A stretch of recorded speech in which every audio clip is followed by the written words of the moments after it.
नमस्ते, प्रणाम। आप लोगों का हमारे चैनल पर स्वागत है। अगर आप लोग हमारे चैनल पर नए हैं तो चैनल को सब्सक्राइब कर दीजिएगा, वीडियो को लाइक कर दीजिएगा ताकि हमारा मोटिवेशन बनता रहे और हम ऐसे ऐसे अपडेट और वीडियो आप तक भेजते रहे, आप लोग देखते रहे।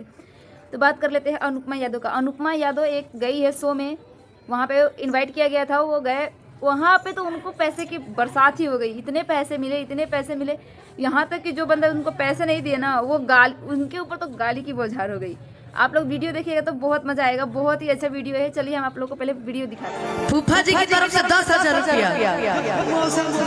अच्छा, मौसा मौसी सब लोग आए हैं। जहाँ भी आए भाई आप लोग भी आ जाइए मंच पे। हाँ, लेकिन आपको मुझे देख के नहीं गाना है भाभी, आपको भैया को देख के गाना है, और आपको भी भैया को देख के गाना है। अरे छोड़िए ना उनको, आप इनको देख के गाइए ना कि हमरा कमारा में साड़ियाँ पहनावा ये राजा जी, हमरा कमारा में साड़ियाँ पहनावा ये राजा जी, दिलवा के कोरे से लागल बा बतावा ये राजा जी, दिलवा के कोरे से लागल बा बतावा ये राजा जी, दिलवा के कोरे से हमरा कमारा में साड़ियाँ पहनावा ये राजा जी, हमरा कमारा में साड़ियाँ पहनावा ये राजा जी, दिलवा के कोरे से लागल बा बतावा ये राजा जी।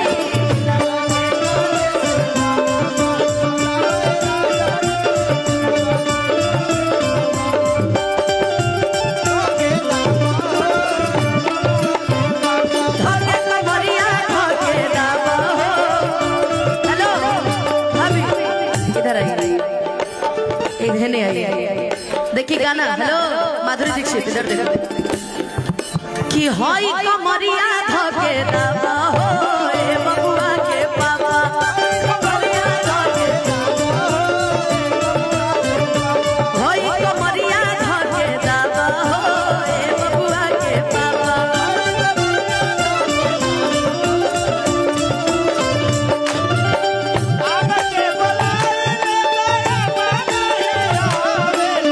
पापा के बुलाई रे पापा नहीं आवेले,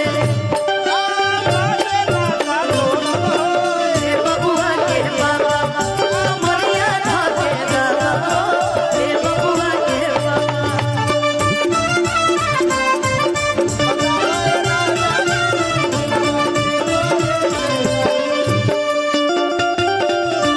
कैसन पिया भागे चहरी करवा आई हो दादा, कैसन पिया भागे चहरी दिन भरा घरवा के रहबही तो भीतरवा, दिन भरा घरवा के रहबही तो भीतरवा। अरे आई हो दादा, कैसन पिया भागे चहरी, कैसन पिया भागे चहरी,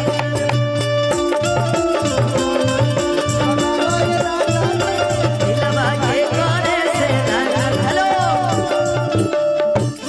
अब मैं चाहूंगी कि सभी गेस्ट को यहाँ पे सोफा दिया जाए और बैठाया जाए। हमारे समधी जी हैं, लड़के के चाचा हैं, लड़का के चाचा हैं। अच्छा, तारा खानी एगो गाना गाई कि हई कोटवा पहिरला से हीरो न कहई बाए बबुआ, अरे ये बबुआ तू त लफुए कहई बाए बबुआ, तू त लफुए कहई बाए, तू त लफुए कहई बाए बबुआ। अरे कोट में पहिरला से हीरो न कहई बाए मामा, कोट में पहिरला से हीरो न कहई बाए मामा। देखी लड़की के भाई भैया, लड़की के भाई ना, हाँ, लेकिन हई मामा खतिन कहे के बा, हई कोट पैंट जो पहिन के आइल बड़ा, हई को रुपया देत नहीं कि कंजूस मामा। दीपक जी कहाँ बानी रहुआ है नहीं था कि हई कोटवा पहिरला से बिस्टकिया उड़ावला से होई हीरो न कहई बागे माँ। जनतनी का कहिए, जनतनी भैया इनकरा का कहे भम आ बहिन बेचने कहई है ये माँ।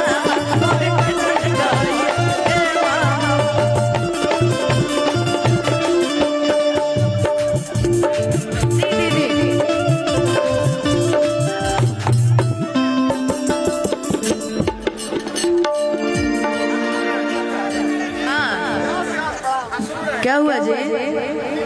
चलत रहे। मुझको मिल गया है तेरा प्यार।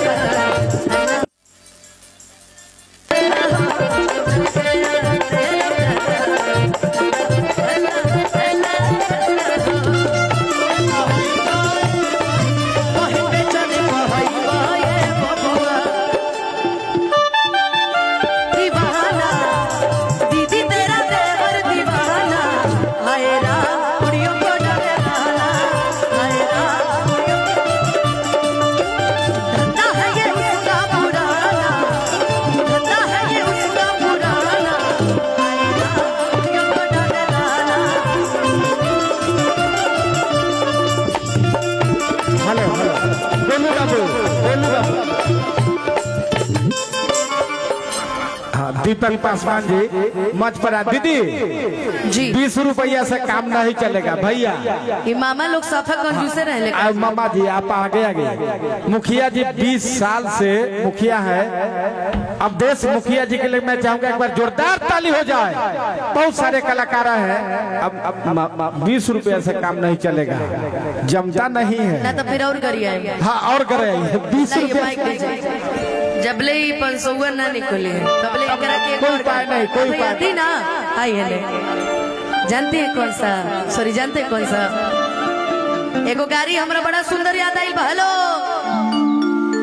कि तनी ताकला, अरे तनी ताकला दे बलिया पका लिखवा, तनी ताकला, तनी ताकला दे बलिया पका लिखवा, अतवा लिखलवा हो सोमार लिखलवा, तारा बहिन के सोरा के भतार लिखलवा, तनी ताकला, तनी ताकला दे। हेलो हेलो मुखिया जी से हम 500 मांगत रही तो 5000 दिले रह। आई मामा के देखा 500 मांगनी तो 500 दिले बड़। एगो और गाँव रहरी के तीन पाता, तीनों के तीनों का चला रहा।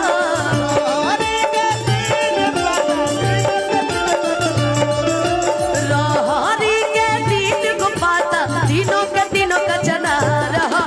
मामा जी के एक बहिनिया तू होता बड़का खेला रहा। मामा जी के एक बहिनिया तू होता बड़की खेला रहा। मामा जी के मामा हली हली, मामा हली हली मली घोटावा ये मामा, मामा हली हली, मामा हली हली मली घोटावा ये मामा, मामा हली हली।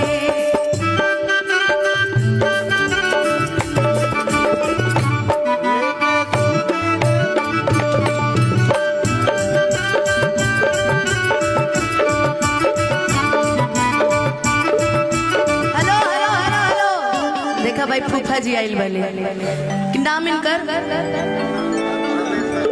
कि हमारा रमेश भैया जी के नाम कतना, कि हमारा अरे रमेश भैया जी के नाम कतना, एको रुपया ना लूटा वाले शिकायत के तना, एको रुपया ना लूटा वाले शिकायत के तना। हमारा रमेश भैया के नाम कतना, हमारा रमेश भैया के नाम कतना, एको रुपया ना लूटा वाले शिकायत के तना, एको रुपया ना लूटा वाले।